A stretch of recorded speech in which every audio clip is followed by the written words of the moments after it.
ओम नमो भगवते वासुदेवाय। जय श्री हरि। आप सभी भक्तों को मकर संक्रांति पर्व की हार्दिक शुभकामनाएं। आज आप सभी श्रवण करेंगे मकर संक्रांति व्रत में सुनी जाने वाली संपूर्ण कथा एक साथ। प्यारे भक्तों, आपको मैं बता दूं कि सूर्य का मकर राशि में प्रवेश करना मकर संक्रांति के रूप में जाना जाता है।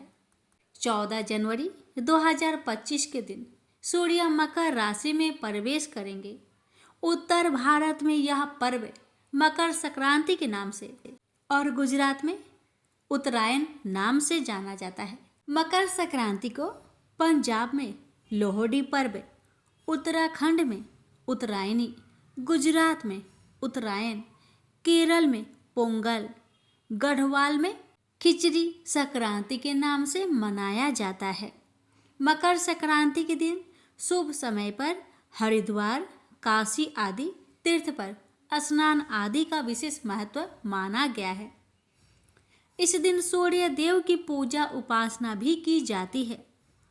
शास्त्रीय सिद्धांत अनुसार सूर्य पूजा करते समय श्वेतार्क तथा रक्त रंग के पुष्पों का विशेष महत्व है। इस दिन सूर्य की पूजा करने के साथ साथ सूर्य को अर्घ्य देना चाहिए। मकर संक्रांति के दिन दान करने का महत्व अन्य दिनों की तुलना में बढ़ जाता है। इस दिन व्यक्ति को यथासंभव किसी गरीब को अन्न दान, तिल व गुड़ का दान करना चाहिए। तिल या फिर तिल से बने लड्डू या फिर तिल के अन्य खाद्य पदार्थ भी दान करना शुभ रहता है। धर्म शास्त्रों के अनुसार कोई भी धर्म कार्य तभी फल देता है जब वह पूर्ण आस्था व विश्वास के साथ किया जाता है। जितना सहजता से दान कर सकते हैं उतना दान अवश्य करना चाहिए। मकर संक्रांति के साथ अनेक पौराणिक तथ्य जुड़े हुए हैं, जिसमें से कुछ के अनुसार भगवान आशुतोष ने इस दिन भगवान विष्णु जी को आत्मज्ञान का दान दिया था। इसके अतिरिक्त देवताओं के दिनों की गणना इस दिन से ही प्रारंभ होती है। सूर्य जब दक्षिणायन में रहते हैं तो उस अवधि को देवता की रात्रि व उत्तरायण के 6 माह को दिन कहा जाता है। महाभारत की कथा के अनुसार भीष्म पितामह ने अपनी देह त्यागने के लिए मकर संक्रांति का ही दिन चुना था। कहा जाता है कि आज ही के दिन गंगा जी भगीरथ के पीछे पीछे चलकर कपिल मुनि के आश्रम से होकर सागर में जा मिली थी। इसलिए आज के दिन गंगा स्नान व तीर्थ स्थलों पर स्नान दान का विशेष महत्व माना गया है। मकर संक्रांति के दिन से मौसम में बदलाव आना आरंभ हो जाता है। यही कारण है कि रातें छोटी व दिन बड़े होने लगते हैं। सूर्य की उत्तरी गोलार्ध की ओर जाने के कारण ग्रीष्म ऋतु का प्रारंभ होता है। सूर्य के प्रकाश में गर्मी और तपन बढ़ने लगती है। इसके फलस्वरूप प्राणियों में चेतना और कार्य शक्ति का विकास होता है। मकर संक्रांति के दिन देव भी धरती पर अवतरित होते हैं। आत्मा को मोक्ष प्राप्त होता है। अंधकार का नाश व प्रकाश का आगमन होता है। इस दिन पुण्य, दान, जप तथा धार्मिक अनुष्ठानों का अनन्य महत्व है।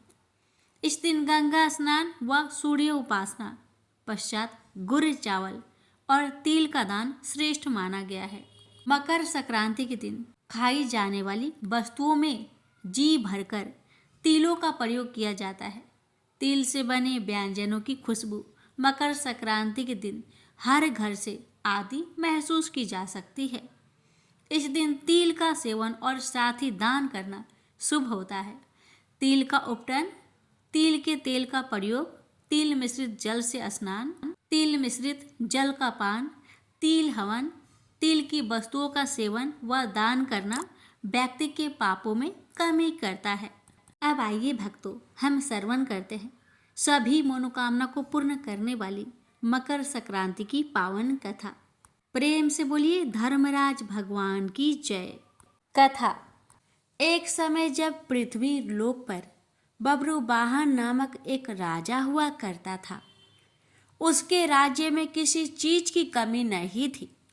इसी राज्य में एक हरिदास नामक ब्राह्मण भी निवास करता था, जिसका विवाह गुणवती से हुआ था, जो कि बहुत ही धर्मवती एवं पतिव्रता महिला थी।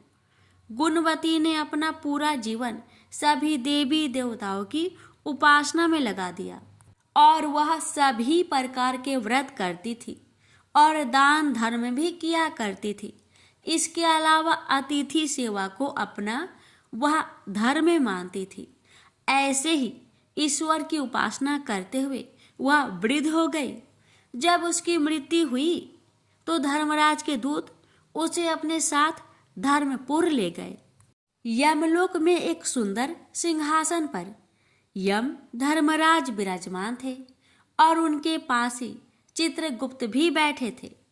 चित्रगुप्त जब धर्मराज को प्राणियों का लेखा जोखा सुना रहे थे, तभी यमदूत गुणवती को लेकर पहुंचे।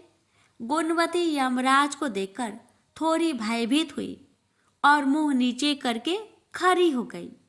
फिर चित्रगुप्त ने गुणवती का ब्यौरा निकाला और उसके बारे में धर्मराज को बताया।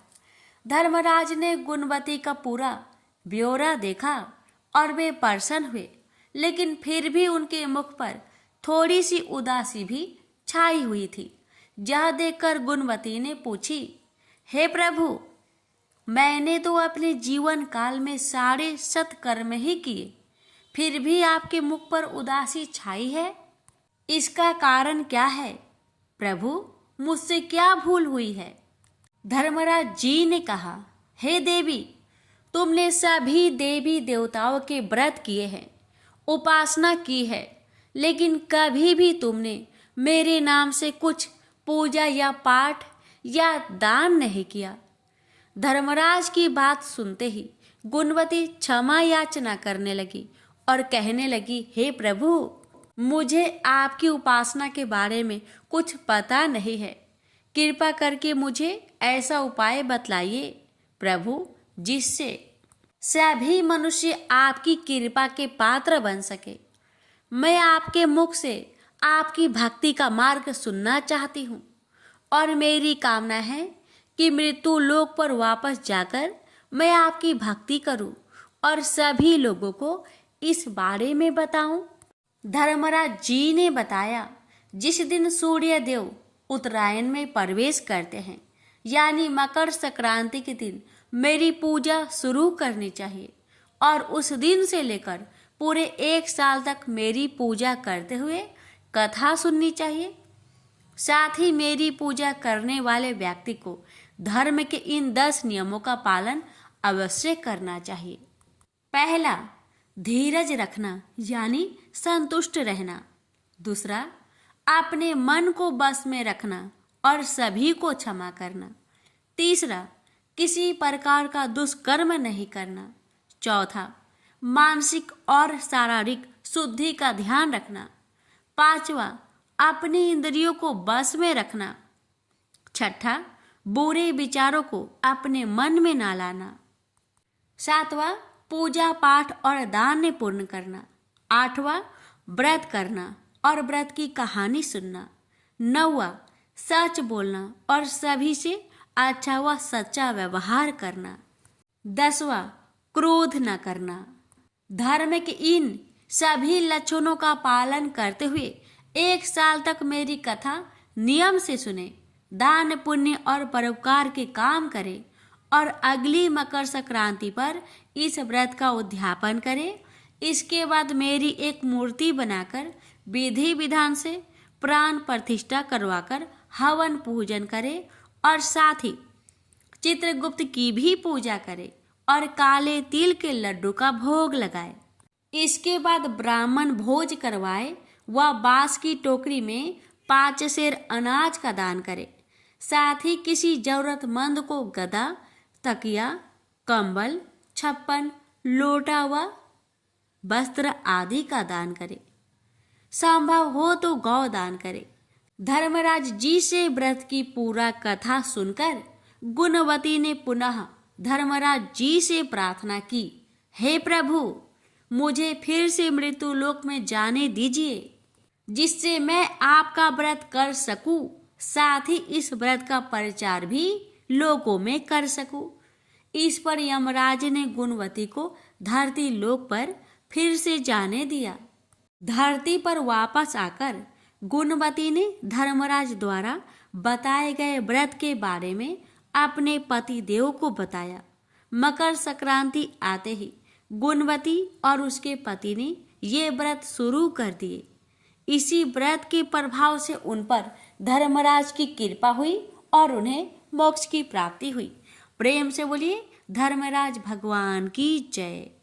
पोपा बाई और धर्मराज जी की कथा। किसी गांव में एक पोपा बाई रहती थी। वह बहुत ज़्यादा नियम व्रत करती थी। एक दिन उसने भाई व भाभी से कहा कि मैं शादी नहीं करूँगी, इसलिए मेरी झोपड़ी गांव के बाहर बना दो और गांव के सभी लोगों से कह दो कि वह अपनी गाय व बछड़ों को मेरे यहाँ ही घास फूस चरने को भेज दे। जो बचा खुचा खाना है वो मुझे खाने को दे दे।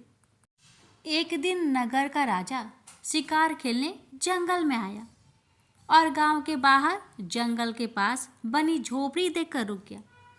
झोपड़ी के पास जाकर उसने आवाज़ लगाई कि कौन है, लेकिन भीतर से कोई आवाज़ ना आने पर वह लगातार दरवाज़ा खटखटाता रहा। तब पोपा बाई उठी और कहने लगी कि कौन हो तुम, जो बार बार दरवाज़ा बजा रहे हो, क्यों आवाज़ लगा रहे हो। राजा ने कहा कि मैं यहाँ का राजा हूँ और तुम्हारे साथ विवाह करूँगा। पोपा बाई ने कहा कि जहाँ से आए हो वहीं चले जाओ। मैं किसी पराये आदमी का मुख नहीं देखती हूँ। राजा ने पोपा बाई की एक नहीं सुनी और उसे जबरदस्ती उठाकर ले गया। तब पोपा बाई ने राजा को श्राप दिया कि उसका सारा राजपाट नष्ट हो जाएगा। महल में आने पर राजा की रानियों ने सारी बात सुनकर राजा से अनुरोध किया कि इसे वहीं वापस छोड़ आओ। राजा जब पोपा बाई को वापस झोपड़ी में छोड़ने जाने लगा तो रास्ते में पाप की नदी आई, जिसमें वह डूब गया। पोपा बाई धर्मराज जी के यहाँ पहुँची और धर्मराज जी ने उन्हें स्वर्ग का राज दे दिया। एक बार एक सेठ व सेठानी मृत्यु लोक से स्वर्ग लोक को आए। उसके द्वार बंद देखकर वह धर्मराज जी से द्वार खोलने का आग्रह करते हैं। धर्मराज जी कहते हैं, इस द्वार पर पोपा बाई का राज है। इस पर सेठ सेठानी कहते हैं कि हम पोपा बाई को नहीं जानते हैं। धर्मराज जी उन दोनों की बात सुनकर कहते हैं कि तुम दोनों 7 दिन तक मृत्यु लोक में रहो। 8 खोपरा से राई भरकर 5 कपड़े ऊपर रखकर कहानी सुनकर उद्यापन करना और कहना कि राज है पोपा बाई, लेखा लेगी राई राई। प्रेम से बोलिए धर्मराज भगवान की जय, पोपा बाई की जय। एक ब्राह्मणी मरकर भगवान के घर गई। वहां जाकर बोली, मुझे धर्मराज जी के मंदिर का रास्ता बता दो। स्वर्ग से एक दूत आया और बोला, ब्राह्मणी आपको क्या चाहिए। वो बोली, मुझे धर्मराज मंदिर का रास्ता बता दो। आगे आगे दूत और पीछे पीछे ब्राह्मणी मंदिर तक गई। ब्राह्मणी बहुत धार्मिक महिला थी। उसने बहुत दान पुण्य कर रखा था। उसे विश्वास था कि उसके लिए धर्मराज जी के मंदिर का रास्ता अवश्य खुल जाएगा। ब्राह्मणी ने वहां जाकर देखा, वह बड़ा सा मंदिर, सोने का सिंहासन, हीरे मोती से जड़ित छतरी थी। धर्मराज जी न्याय सभा में बैठे साक्षात इंद्र के समान शोभा पा रहे थे। यमराज जी सबको कर्मानुसार दंड दे रहे थे। ब्राह्मणी ने जाकर प्रणाम किया और बोली, मुझे बैकुंठ जाना है। धर्मराज जी ने चित्रगुप्त से कहा, लेखा जोखा सुनाओ। चित्रगुप्त ने लेखा सुनाया। सुनकर धर्मराज जी ने कहा, तुमने सब धर्म किए पर धर्मराज जी की कहानी नहीं सुनी, बैकुंठ में कैसे जाएगी। बुढ़िया बोली, धर्मराज जी की कहानी का क्या नियम है। धर्मराज जी बोले, कोई 1 साल, कोई 6 महीने, कोई 7 दिन ही सुने, पर धर्मराज जी की कहानी अवश्य सुने। फिर उसका उद्यापन कर दे। उद्यापन में काठी, छतरी, चप्पल, बाल्टी, रस्सी, टोकरी, टॉर्च, साड़ी, ब्लाउज का बेस, लोटे में शक्कर भरकर, 5 बर्तन, 6 मोती, 6 मूंगा, यमराज जी की लोहे की मूर्ति, धर्मराज जी की सोने की मूर्ति, चांदी का चांद, सोने का सूरज, चांदी की साठिया ब्राह्मण को दान करे। प्रतिदिन चावल का साठिया बनाकर कहानी सुने। यह बात सुनकर ब्राह्मणी बोली, भगवान मुझे 7 दिन वापस पृथ्वी लोक पर जाने दो, मैं कहानी सुनकर वापस आ जाऊंगी। धर्मराज जी ने उसका लेखा जोखा देखकर 7 दिन के लिए पृथ्वी पर भेज दिया। ब्राह्मणी जीवित हो गई। ब्राह्मणी ने अपने परिवार वालों से कहा कि मैं 7 दिन के लिए धर्मराज जी की कहानी सुनने के लिए वापस आई हूँ। इस कथा को सुनने से बड़ा पुण्य मिलता है। उसने चावल की साठियाँ बनाकर परिवार के साथ 7 दिन तक धर्मराज जी की कथा सुनी। 7 दिन पूरे होने पर वापस धर्मराज जी का बुलावा आया और ब्राह्मणी को बैकुंठ में श्री हरि के चरणों में स्थान मिला। प्रेम से बोलिए धर्मराज भगवान की जय। एक ब्राह्मणी थी, वह बहुत धार्मिक महिला थी। सभी ग्रामवासी उसका बहुत सम्मान करते थे। कोई भी उसकी शरण में आता वह सबकी मदद किया करती थी। मन ही मन भगवान का स्मरण किया करती थी। भगवान की सेवा पूजा व जरूरतमंदों की सेवा ही उसका परम धर्म था। एक दिन ब्राह्मणी मरकर भगवान के घर गई। वहां जाकर बोली, मुझे बैकुंठ का रास्ता बता दो। स्वर्ग में से एक दूत आया और बोला, ब्राह्मणी आपको क्या चाहिए? वो बोली, मुझे बैकुंठ का रास्ता बता दो। आगे आगे दूत और पीछे पीछे ब्राह्मणी मंदिर तक गई। ब्राह्मणी बहुत धार्मिक महिला थी। उसने बहुत दान पुण्य कर रखा था। उसे विश्वास था कि उसके लिए बैकुंठ का रास्ता अवश्य खुल जाएगा। ब्राह्मणी ने वहां जाकर देखा, वहां बड़ा सा मंदिर, सोने का सिंहासन, हीरे मोती से जड़ित छतरी थी। चित्रगुप्त जी न्याय सभा में बैठे साक्षात इंद्र के समान शोभा पा रहे थे और न्याय नीति से अपना राज्य संभाल रहे थे। यमराज से सबको कर्म अनुसार दंड दे रहे थे। ब्राह्मणी जाकर प्रणाम किया और बोली, मुझे बैकुंठ जाना है। चित्रगुप्त जी ने लेखा सुनाया और कहा, ब्राह्मणी तुमने सब धर्म किए परंतु धरती माता की कहानी नहीं सुनी, इसलिए तुम्हारे सिर पर धरती माता का कर्ज है। बैकुंठ में कैसे जाएगी? ब्राह्मणी बोली, धरती माता की कहानी के क्या नियम है? चित्रगुप्त जी बोले, कोई 1 साल, कोई 6 महीने, कोई 7 दिन ही सुने, पर धरती माता की कहानी अवश्य सुने, फिर उसका उद्यापन कर दे।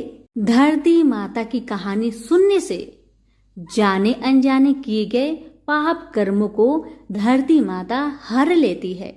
स्वर्गलोक में धर्म को ही स्थान प्राप्त है। यहाँ पाप के लिए कोई जगह नहीं है। धरती माता की कहानी पीपल के पेड़ के नीचे बैठकर सुननी चाहिए। यह बात सुनकर ब्राह्मणी ने प्रार्थना की कि मुझे 7 दिन वापस पृथ्वी लोक पर जाने दो, मैं कहानी सुनकर वापस आ जाऊंगी। चित्रगुप्त जी ने उसका लेखा जोखा देखकर 7 दिन के लिए पृथ्वी पर भेज दिया। ब्राह्मणी जीवित हो गई। ब्राह्मणी ने अपने परिवार वालों से कहा कि मैं 7 दिन के लिए धरती माता की कहानी सुनने के लिए वापस आई हूँ। इस कथा को सुनने से बड़ा पुण्य मिलता है। उसने पीपल के पेड़ के नीचे बैठकर परिवार के साथ 7 दिन तक धरती माता की कथा सुनी। 7 दिन पूरे होने पर वापस धर्मराज जी का बुलावा आया और ब्राह्मणी को बैकुंठ में ही श्री हरि के चरणों में स्थान प्राप्त हुआ। जो कोई भी प्राणी धरती माता की कहानी सुनता है, मृत्यु के समय सभी पाप कर्म धरती माता हर लेती है। वह प्राणी को वैकुंठ में स्थान प्राप्त होता है। धरती माता की जय हो, धरती माता की सदा ही जय हो। जय बोलो धरती माता की जय हो। यह बात उस समय की है जब देवलोक के शिल्पकार विश्वकर्मा भगवान की एक पुत्री थी। उसका नाम था संज्ञा। वह दिन भर तपती धूप में खेला करती थी। सूर्य की तेज किरणों से जैसे उस पर कोई असर ही नहीं होता था। संज्ञा जब बड़ी हुई तो एक दिन विश्वकर्मा और उसकी पत्नी ने संज्ञा को बड़े मुग्ध भाव से सूर्य को निहारते देखा।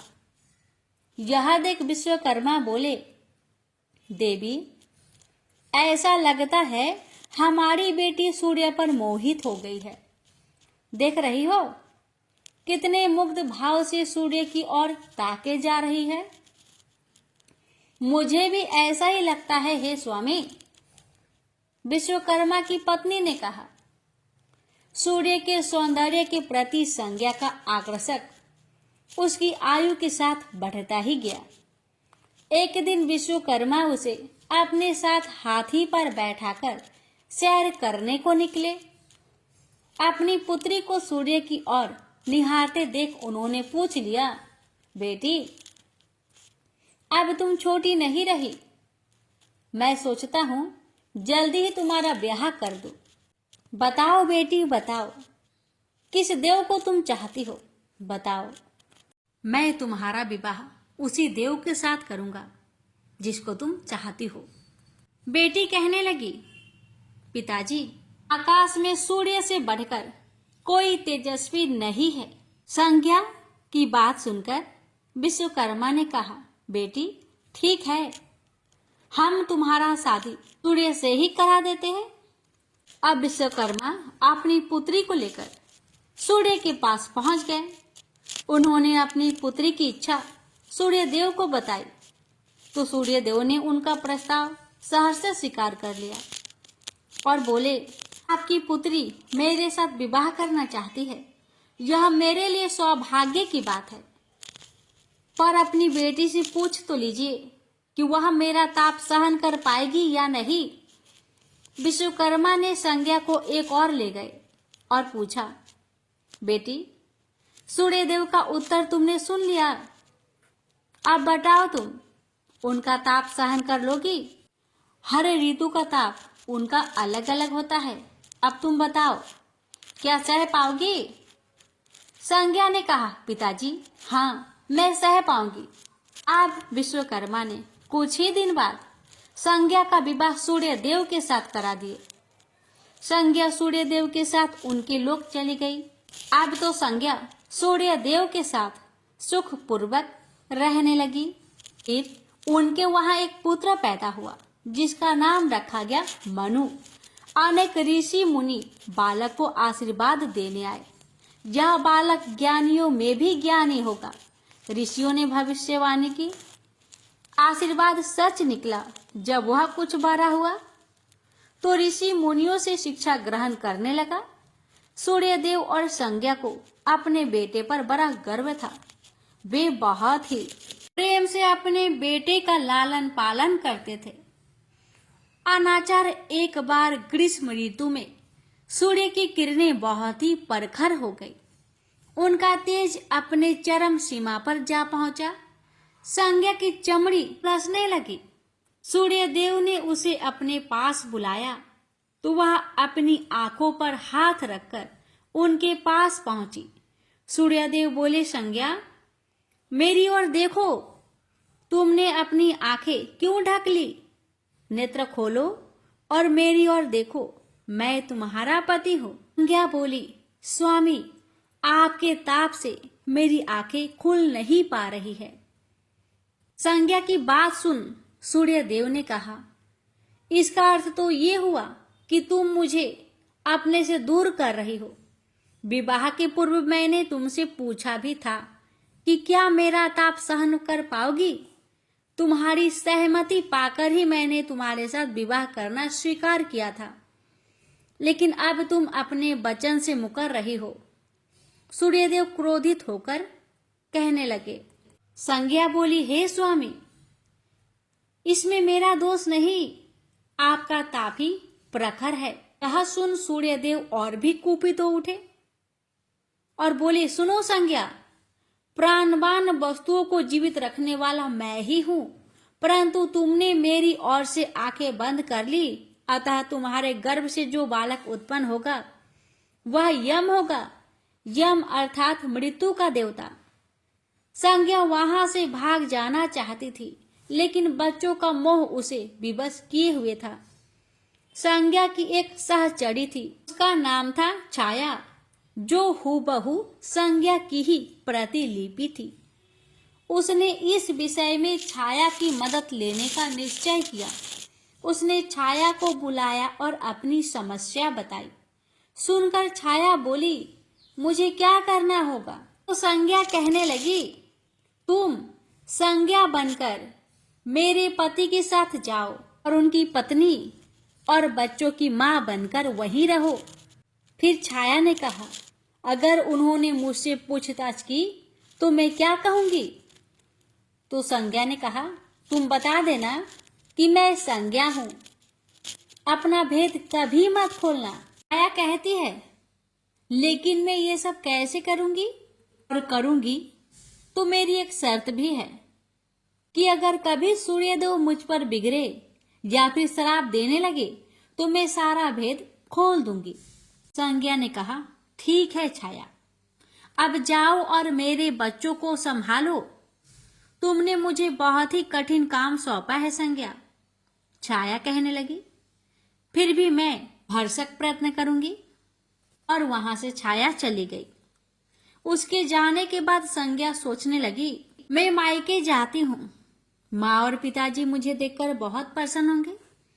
मैं कुछ समय वहां रहूंगी, परंतु पिताजी तो कहेंगे, स्त्री की शोभा पति के घर में रहने में ही है। ऐसे ही विचारों में उलझी बेचारी संज्ञा मायके को चल पड़ी। रास्ते में उसके मस्तिष्क में उलझने टकराने लगी। वह सोचने लगी, पिताजी जब मुझे लौट जाने को कहेंगे तब मैं क्या करूंगी? तब मैं जंगल में चली जाऊंगी। इसी सोच विचार के साथ संज्ञा अपने मायके पहुंच गई। पिता ने उसका बड़ा सत्कार किया। बोले, आओ बेटी आओ, सब कुशल मंगल तो है? तो संज्ञा बोली, नहीं पिताजी नहीं, आपने ठीक ही कहा था। ग्रीष्म ऋतु में मैं सूर्य देव के ताप सहन नहीं कर सकी। अब तो संज्ञा कुछ दिन अपने पिता के घर में सुख से रही। एक दिन पिता ने उससे कहा, बेटी संज्ञा, तुम्हारे आने से मुझे बड़ा हर्ष हुआ है, मुझे बहुत अच्छा लगा, परंतु विवाह हो जाने के बाद स्त्री को मायके में अधिक दिन तक नहीं ठहरना चाहिए। अब तुम अपने पति के घर जाओ, फिर कभी हमसे मिलने आना। तुम मुझे बहुत प्यारी हो, किंतु पति का घर ही स्त्री का घर होता है। यही मैंने सोचा था, संज्ञा मन ही मन बोली। और एक रात चुपचाप पिता का घर छोड़कर वह जंगल में चली गई। वह सोचने लगी, मैं सूर्य के सामने नहीं जा सकती, अतः घोड़ी बन जाती हूँ। उस रूप में मुझे यहाँ कोई पहचान नहीं पाएगा। घोड़ी का रूप धारण कर संज्ञा सूर्य के ताप की शक्ति को कम करने के लिए तपस्या करने लगी। तो छाया ने सूर्य के यहाँ जाकर संज्ञा का स्थान ले लिया। सूर्यदेव ने उसे संज्ञा ही समझा। वे बोले, तुम लौट आई मेरे यहाँ? तो छाया कहने लगी, क्षमा कर दो स्वामी, मैंने अपनी दुर्बलता को जीत लिया है। छाया बड़े ही खेद स्वर में बोली। सूर्यदेव कहने लगे, संज्ञा, मैं तो कब का ही तुम्हें क्षमा कर चुका हूँ। अब घर की जिम्मेदारी संभालो, बच्चों का लालन पालन करो। छाया ने कक्ष में लेटे दोनों बच्चों पर निगाह डाली और घर की जिम्मेदारियां संभाल ली। छाया इस घर में सुखी थी। वह प्राय सोचा करती थी कि बेचारी संज्ञा को कितना अच्छा घर त्यागना पड़ा उसे। क्या वह कभी नहीं लौटेगी? समय पाकर छाया को एक पुत्र हुआ। पुत्र पैदा होने के बाद वह कुछ चिंतित रहने लगी। मुझे यह नहीं भूलना चाहिए कि मैं संज्ञा नहीं छाया हूँ। छाया ने एक पुत्र और पुत्री को जन्म दिया। अब छाया का व्यवहार बदलने लगा। वह अपने बच्चों से तो ज्यादा प्यार करती, लेकिन संज्ञा के बच्चों को तारने और उनके साथ दुर्व्यवहार करने लगी। मनु ने तो बी माता के व्यवहार को नजरअंदाज कर दिया, लेकिन यम को उसका व्यवहार खटकता रहा। माता छाया का यमुना बहन के साथ ऐसा व्यवहार करना उचित नहीं। वह अपने बच्चों के साथ तो कितना अच्छा व्यवहार करती थी। हम भाई बहन से नफरत, एक दिन तो हद ही हो गई। छाया ने यमुना के बाल पकड़े और उसे डंडे से पीटते हुए बोली, कमबख्तो, मरते भी तो नहीं, मर जाओ तो मेरा पीछा छूटे। जब छाया देर तक यमुना को पीटती रही तो यम से न रहा गया। उसने जाकर छाया का हाथ पकड़ लिया और गुस्से से बोला, बस माता बस, अब तुमने यमुना पर हाथ उठाया तो मुझसे बुरा कोई ना होगा। अच्छा, तेरी यह हिम्मत, मुझे धमकी देता है? ठहर जा, आज मैं तेरे पिताजी से इसकी शिकायत करूंगी। छाया बड़े ही क्रोध स्वर में बोली, लेकिन छाया ने इस डर से सूर्य देव से शिकायत न की, कहीं उसका भेद उजागर न हो जाए। लेकिन यम और यमुना ने तंग आकर अपने पिता से उसकी शिकायत अवश्य कर दी। पिताजी, यह स्त्री हमारी माँ नहीं है। यम ने कहा, हाँ पिताजी हाँ, पुत्र माता से विमुख हो सकता है, परंतु माता की ममता कभी कम नहीं होती। यमुना भी बोल उठी। सूर्यदेव ने कहा, मैं देख लूंगा, तुम जाओ, डरो नहीं, बस सब ठीक हो जाएगा। ऐसा कहकर सूर्यदेव ने बच्चों को धैर्य बंधाया, लेकिन बच्चों के जाते ही वह सोच में पड़ गए। बच्चे ठीक कहते हैं, यह अवश्य कोई मायाविनी है।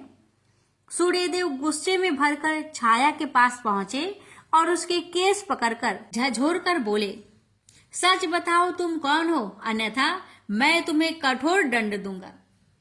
ठहरिए स्वामी ठहरिए, छाया कांपती हुई बोली। स्वामी, मैं संज्ञा की छाया हूं। वह आपकी देखभाल का भार किसी को सौंपे बिना नहीं जाना चाहती थी, इसलिए उसने मुझे आपके पास भेज दिया है। सूर्यदेव ने कहा, संज्ञा कहाँ गई है? तो छाया ने बताया, अपने पिता के यहाँ। अब तो सूर्यदेव सीधे विश्वकर्मा के पास पहुंचे और उनसे पूछा कि संज्ञा कहाँ है? तो विश्वकर्मा जी ने कहा, वह तुम्हारे तेज से बचने के लिए यहाँ आई थी। विश्वकर्मा की बातें सुन सूर्यदेव ने कहा, तो आप मेरा तेज को घटा दीजिए, फिर उसे खोजने के लिए चलते हैं। विश्वकर्मा ने सूर्यदेव के तेज का 8वां भाग को छाट दिया, जिससे उनका तेज घट गया। फिर वे संज्ञा को खोजने निकले। उन्होंने राहगीरों से पूछताछ की, तुमने इधर कोई घोड़ी को देखा है क्या? हाँ, एक बिलछन घोड़ी को हमने नदी के पास विचरण करते हुए देखा है, राहगीरों ने बताया। उसमें बिलछन की क्या बात है? वह घोड़ी मानवी भाषा भी बोलती है। देव, अब तो यह अवश्य ही संज्ञा होगी, सूर्यदेव बोले। सूर्य घोड़े के निकट पहुंचे और कहा, संज्ञा, मैं सूर्य हूं, तुम्हारा पति। अब यह घोड़ी का रूप त्याग दो। जब तक मेरी मनोकामना पूरी न होगी, मैं यह घोड़ी का रूप नहीं त्यागूंगी।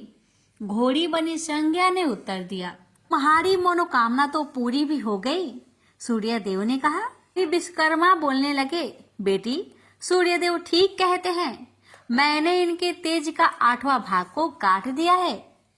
पिता से अवशासन पाकर संज्ञा ने अपना घोड़ी वाला रूप त्याग दिया और अपने स्वाभाविक रूप में आ गई। वह हर्ष से अपने पिता से लिपट गई और फूट फूट कर रोने लगी। फिर उसने झुककर सूर्यदेव के पांव छुए और पूछा, स्वामी, हमारे बच्चे तो सकुशल है ना? सूर्यदेव ने कहा, हाँ, दोनों बच्चे ठीक है। मनु, यम और यमुना को अब फिर से मां मिल जाएगी। सूर्यदेव ने मुस्कुराकर कहा, मैं अब कभी भी अपना घर त्याग कर नहीं जाऊंगी। संज्ञा ने सूर्य देव को वचन दिया और साथ में संज्ञा बोली, स्वामी आप छाया को क्षमा कर देना और अपने साथ ही रखना। दोनों का मिलन देखकर विश्वकर्मा ने भी अपना आशीर्वाद प्रदान किया। जाओ और सदा सुख शांति से रहो। सूर्यदेव और संज्ञा सूर्यलोक पहुंचे और छाया और बच्चे के साथ आनंद पूर्वक रहने लगे। तो प्रेम से बोलिए सूर्य नारायण की जय। लापसी तपसी की कथा। एक लापसी था, एक तपसी था। तपसी हमेशा भगवान की तपस्या में लीन रहता था। लापसी रोजाना सवा सेर की लापसी बनाकर भगवान का भोग लगाकर जीम लेता था। एक दिन दोनों लड़ने लगे। लापसी बोला, मैं रोज भगवान की तपस्या करता हूँ, इसलिए मैं बड़ा हूँ। लापसी बोला कि मैं रोज भगवान को सवा सेर लापसी का भोग लगाता हूँ, इसलिए मैं बड़ा हूँ। नारद जी वहां से गुजर रहे थे। दोनों को लड़ता देखकर उनसे पूछा कि क्यों तुम लड़ रहे हो। लापसी ने खुद को बड़ा होने का कारण बताया और तपसी ने अपना कारण बताया। नारद जी बोले, तुम्हारा फैसला मैं कर दूंगा। दूसरे दिन लापसी और तपसी नहाकर अपनी रोज की भक्ति करने आए तो नारद जी ने छुपकर 1.25 करोड़ की एक एक अंगूठी उन दोनों के आगे रख दी। तपसी की नजर जब अंगूठी पर पड़ी तो उसने चुपचाप अंगूठी उठाकर अपने नीचे दबा ली। लापसी की नजर अंगूठी पर पड़ी लेकिन उसने ध्यान नहीं दिया। भगवान को भोग लगाकर लापसी खाने लगा। नारद जी सामने आए तो दोनों ने पूछा कि कौन बड़ा। तो नारद जी ने तपसी को खड़ा होने को कहा। वो खड़ा हुआ तो उसके नीचे दबी अंगूठी दिखाई पड़ी।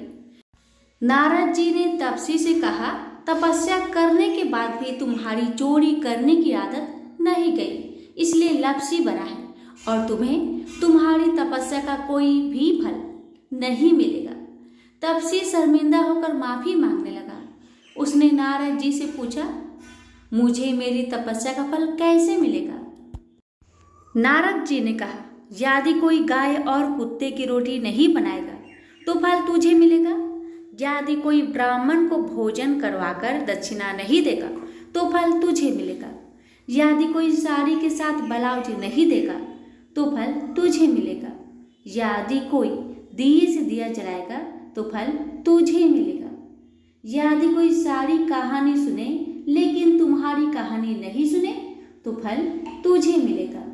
उसी दिन से हर व्रत कथा कहानी के साथ लापसी तपसी की कहानी भी सुनी और कही जाती है। लापसी तपसी की कहानी सुनने के बाद इस प्रकार कहा जाता है, लापसी का फल लापसी को मिले, तपसी का फल तपसी को मिले और मेरा व्रत का फल मुझे मिले। जय श्री हरि।